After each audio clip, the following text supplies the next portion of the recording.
pala guys. May narinig daw pusa nag-away guys. Hanapin natin guys, hanapin natin. Hindi ko alam kung saan dito. Parang na ano dito guys. Parang ayaw kung saan dito. Dito ko lang sila narinig kanina.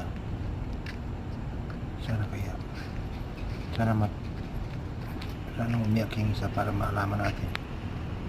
Nandiyan sa dito ba siya?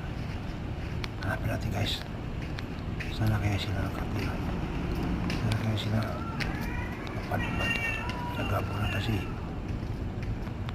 Hindi ko lang natandaan kung saan sila. Guys, hanapin natin guys. Grabe away nila guys. Ayo, nandun pala sa taas guys. O dalawa. Yun, dalawa. Nasa, yun. Ayan pala guys.